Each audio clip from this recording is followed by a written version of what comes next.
Back to working on the E30 today. I gotta drag it out of, well, the edge of my driveway, which is basically in the woods. It's got a flat tire that I can't even fill up. So I've got to get it up on rollers, drag it over here, and then get to prepping the engine bay to get the new engine in. Of course, all of this is easier said than done.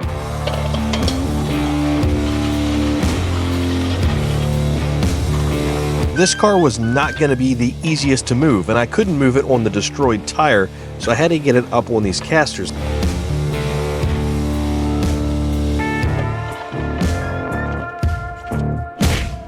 And these casters are designed to be used on smooth surfaces like concrete, not necessarily rocky macadam.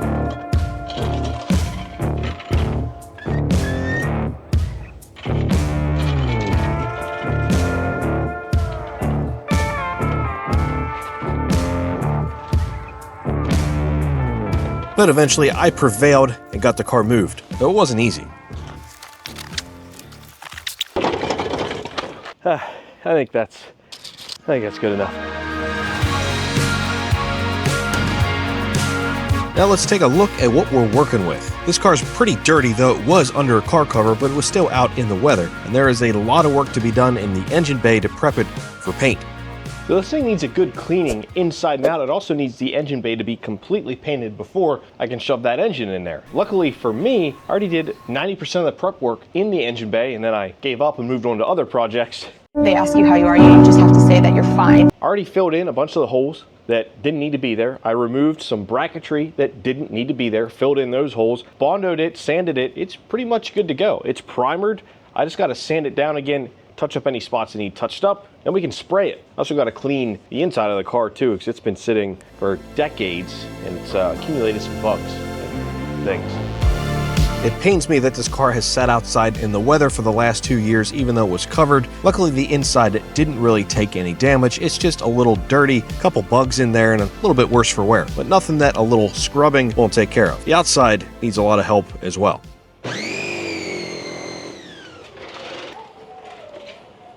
Also, a whole bunch of wasps out here. I'm hoping the water will deter, or at least deter them from stinging me.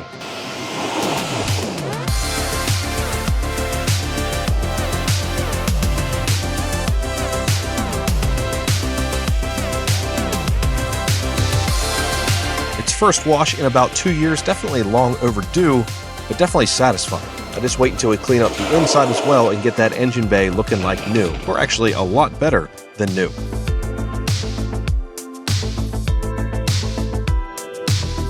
I believe a lot of the paint on this car can be corrected, but that's going to be saved for another video. For now, I want to focus on the engine bay.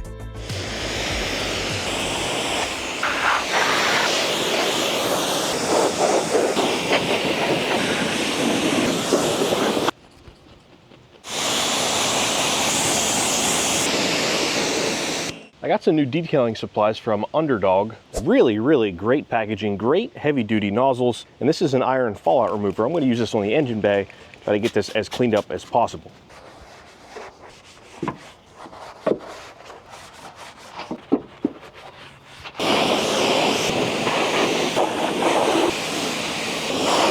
With the outside of the car washed and the engine bay degreased and cleaned, it's time to move on to the inside. Now, I've never cleaned these floor mats, and they have some kind of foam-like film on the bottom. It's very odd. As soon as I touch it with my finger, it would rub off, and you can see here when I pressure wash them, that stuff comes off as well. And I found that pressure washing floor mats really tends to be the best and most efficient way of cleaning them. This is no exception here.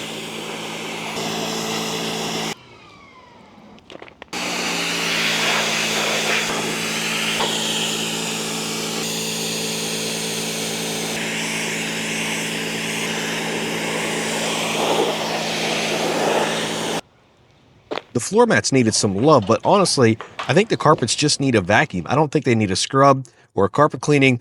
They're pretty much good as new once I get all the dirt, insects, etc. out of there.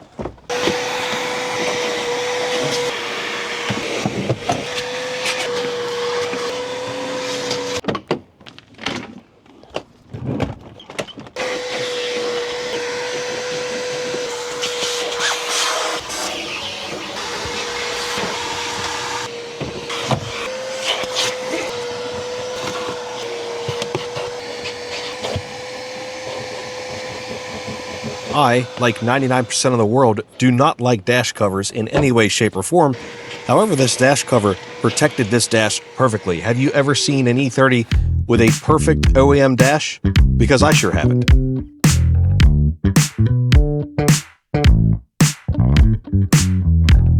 With some fresh, clean carpets, it's time to move on to the leather seats, which need a little love, even though they are essentially in perfect condition as well. Honestly, they just need a little cleaning. And it wasn't until recently that I even realized you used a brush to clean the leather seats. I didn't know that. That's how it gets into all the cracks and crevices, and there was no exception here. It worked very, very well. Now, whether these seats are actually leather, real leather, is debatable, but they did come out really, really clean.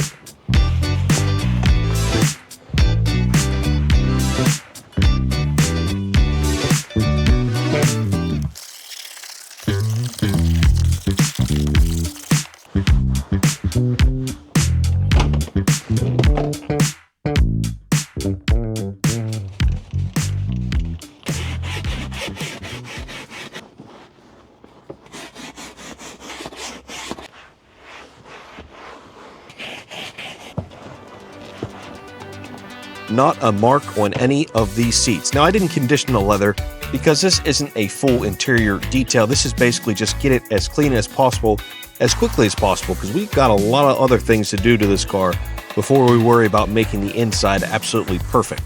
Underdog also sent some interior cleaner, so let's see how this works, even though this door panel is pretty darn clean already. I'm really pretty much just wiping off a little bit of dust and cobwebs. And it's pretty much the same everywhere else in this entire interior. It's really just some dust and cobwebs. The worst parts were the seats and the floor mats. And the dash, as you guys can see, is absolutely in perfect condition. You do not find on E30s anywhere.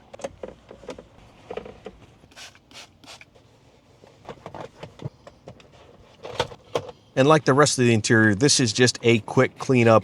No deep detailing, just good enough for now. And good enough on this E30 is actually really, really excellent. Other than the floor mats drying, that's pretty much it for the interior, at least for now. It's good enough. I just wanted to get the cobwebs and stuff out of it because it was looking rough and this car deserved more. But now let's turn our attention to the engine bay.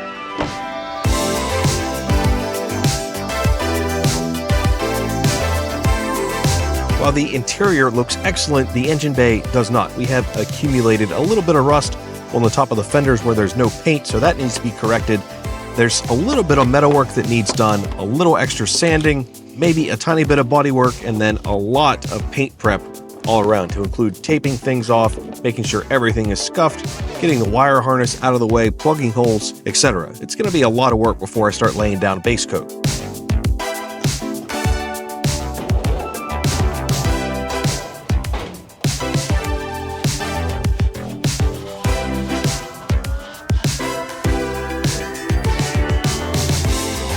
Thankfully, past Matt did a lot of work in this engine bay, so current Matt doesn't have to do a lot. I previously trimmed this battery tray because it was actually a little rusty, pretty common in these cars, and it didn't look very sightly, so I figured I would cut it out, get some more room in the car for a downpipe for the turbo, and I just needed a little bit of cleaning up with the finger sander, which I actually just picked up from Milwaukee. It's a great little tool.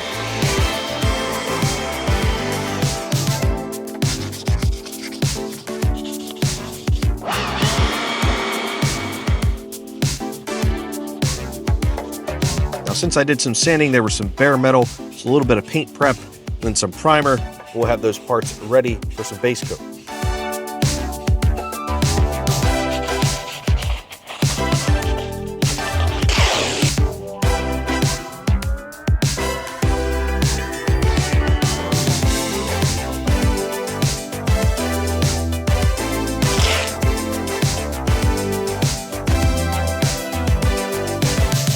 And with 90% of the prep work done, I can move on to masking. Thankfully, there's not a lot to mask in this engine bay because I have it so disassembled, but I still got to cover the outside of the car, the fenders, the windshield, the bumper, the freshly reinforced and powder-coated subframe, steering components, suspension components, you name it. But I got it all done, and we are ready for base.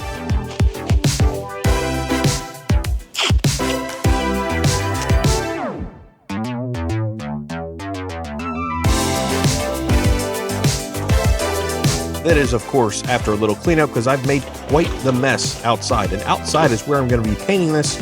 I don't want to pull this thing in the garage and cover my entire garage, my fresh renovated garage, with white paint. It's nice and hot out. I'm going to spray it outside the base and the clear and then move it inside to cure just in case there's any storms.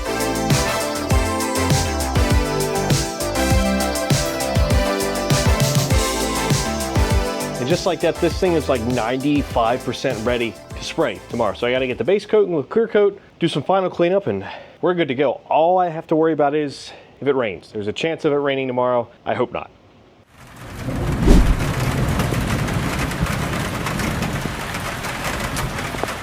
Well, since it's raining, why don't we finish up this garage lighting install because we never did the final wiring. We got to make this up to code and make it look better because before it was just temporary to get the garage lights working, but now we're doing the final install, or should I say Donald is doing the final install. I'm no electrician, that's for sure, but the end result looks really, really clean. I'm happy with it all around.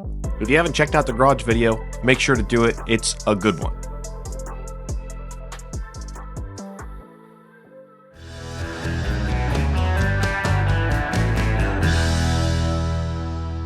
Today's sponsor, FlexiSpot. They offer the best standing, sitting, whatever you want desks that move by themselves. They're motorized and programmable. They hold a lot of weight and are really stylish, and they come in a ton of different options, colors, etc. You can select any height between here and max.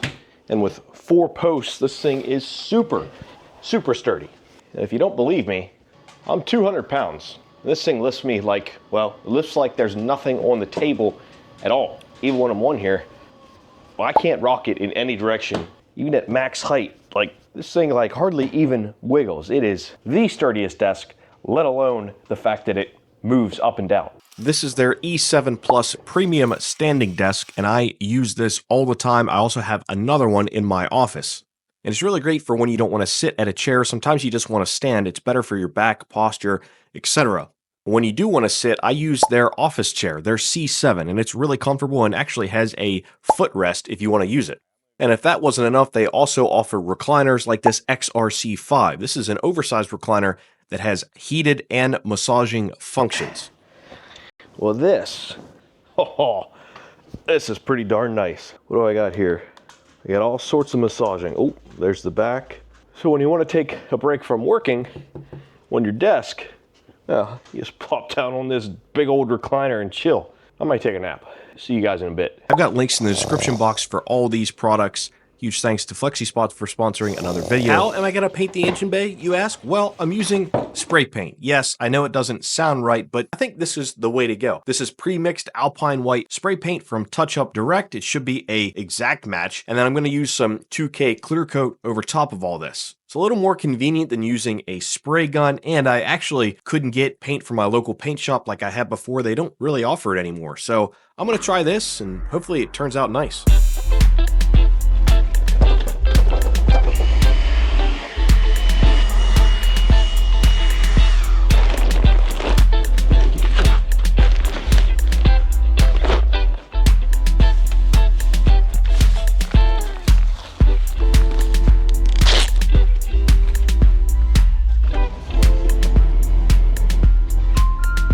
All right, I think it's finally time to paint. It's a good day for it.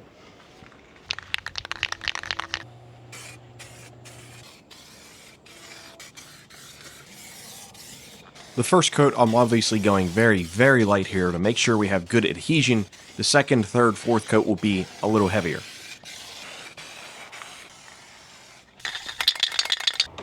Coat number 2.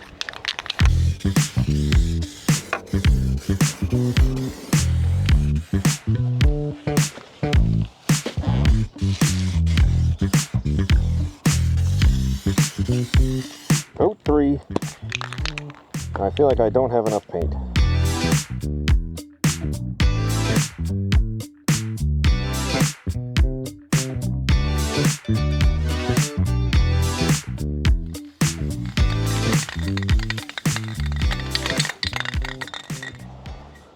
This is really annoying, guys.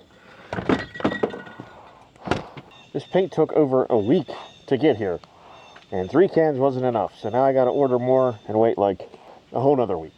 Frustrating.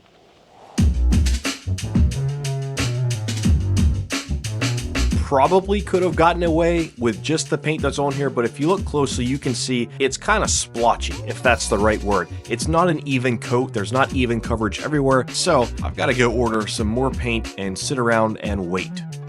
So while waiting for the next round of base coat to arrive, because I have to mix it and ship it, it's taken like 2 weeks, but I finally got it. But anyway, if you guys want a good laugh, I got absolutely mauled by wasps yesterday. I was mowing the lawn and felt something on my foot, looked down, it was a wasp, stung my big toe, quite the odd place to get stung. But I kind of shrugged it off and kept moving, kept mowing. Well, it didn't click that it probably stung me because I was near a hive, and it turns out I kept mowing and then a whole horde of wasps started stinging me. It was awful. I jumped off the mower was still running. Luckily, I have some video here to show some of it. I'm pretty beat up, guys. Normally, I would reserve these kind of pictures for my foot finder account, but you can see one of my feet is not like the other. My whole arm, you can't even see a single vein in it. It's so swollen. There's a comparison for you. Probably kind of hard to see on camera. And worst of all is my ear. It looks like I have cauliflower ear, and this is after the swelling has actually gone down some. My left ear seems fine, and this one looks like I wrestled in high school. So yeah, it's been a fun couple of days.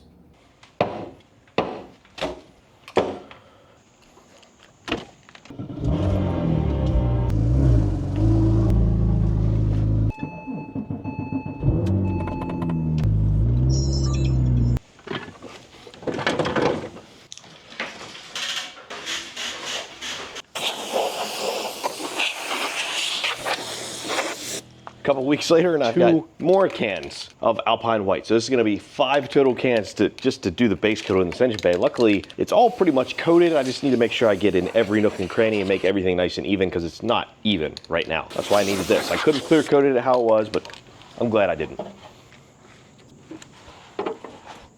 Since this base coat has been sitting here for a few weeks, I got it cleaned up, scuffed it all up again, cleaned it again, and now we're ready for base coat again. Let's do it, baby.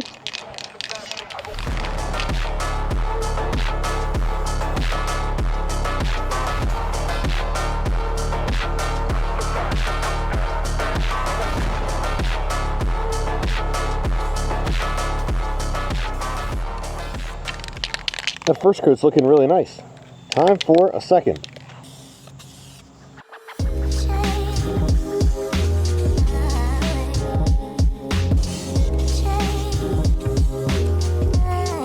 This will be the final coat.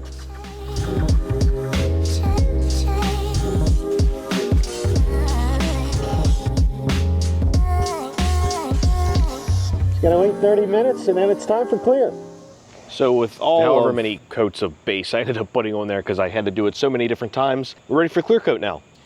And I'm of course using 2K clear coat. This is from Spray Max. I use this on the Porsche headlights and taillights, I think, with good results. But if you are familiar with these, it basically has an activator on the bottom. You shake it up for a while, and then you add the included cap to the bottom. Oof. And then you do a whole lot more shaking.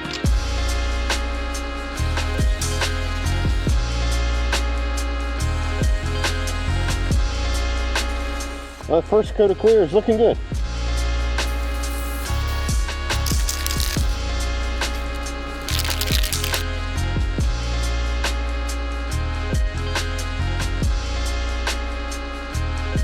Third and final coat of clear.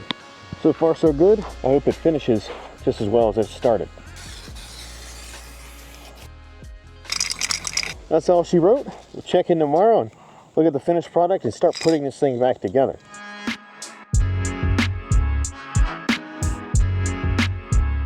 Is this a show car quality finish? No, but it does look darn good and better than any factory E30 ever, and I think with some wet sanding and polishing it would actually look pretty phenomenal.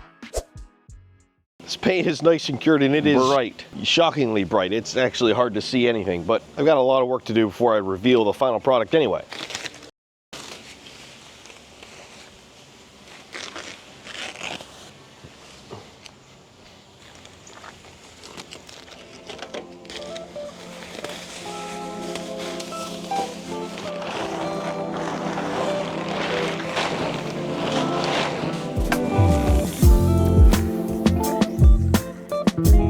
Normally this would be one of the most satisfying parts, unmasking and untaping everything. However, I was using that dreaded crappy tape, and that coupled with the fact that it's been on here for weeks made it not so fun.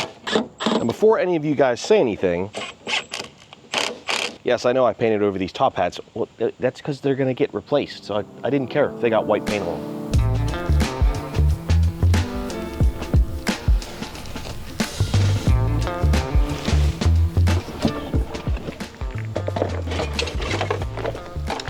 I've got to install all the front end parts, and luckily for me, I just simply placed them in the trunk.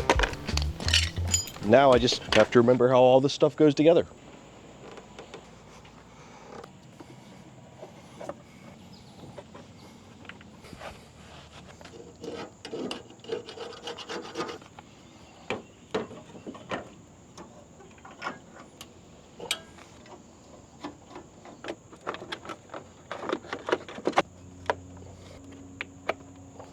This heater box cover is pretty much the same thing as it is on E36s, and it attaches the same way, with little plastic nuts that sit in those little squares. Well, for one, I lost those and/or they were destroyed when I removed them, and two, they never hold anything very securely, so I found actually putting a riv nut in there worked perfectly, and now it's more secured and it looks better with some stainless steel Allen head bolt.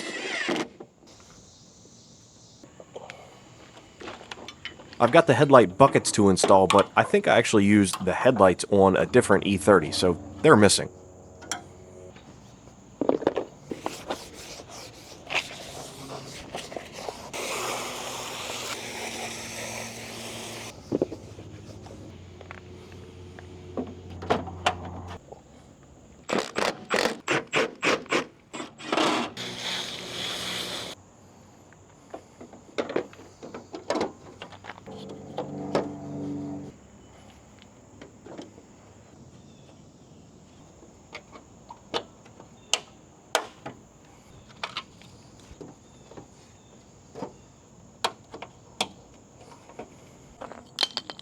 I tried to scrub the hood latches, but that grease has been on there for probably decades, so I actually had to let them sit in a bath of degreaser for a few hours, but they ended up cleaning up pretty decently.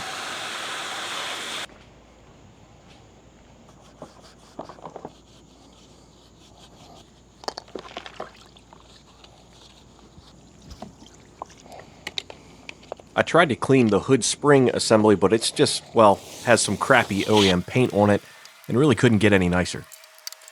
I think I have to admit defeat. I have no idea how this mounts. All right, I figured it out. These brackets cleaned up pretty nicely.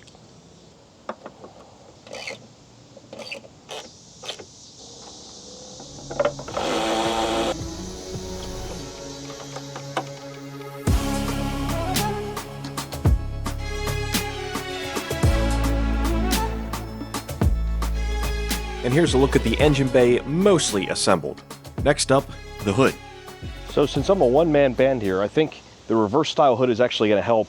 I think I can lay the hood on top and then get the bolts after it's sitting on here. But there's only one way to find out. And I didn't realize these E30 hoods these things are freaking heavy. For a car that's so small and light, you wouldn't think that'd be the case.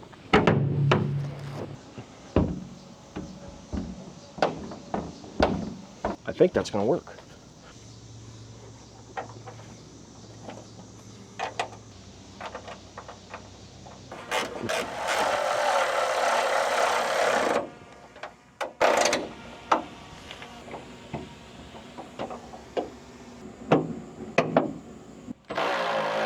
Somehow, I didn't even lose the clip that goes to the hood shock. Sometimes I impress myself. This is the first time the car's been together in years, and this car cover is completely spent, so it's just going in the trash.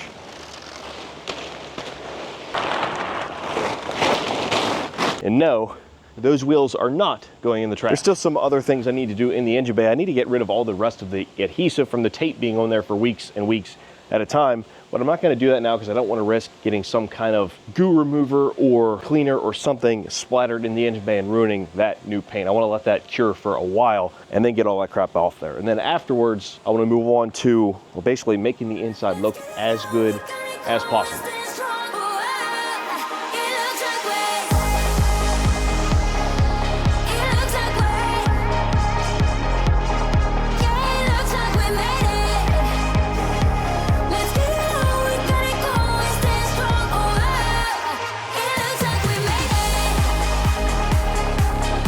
Really pleased with how the engine bay turned out. I can only imagine how good it's going to look once I actually have an engine in there.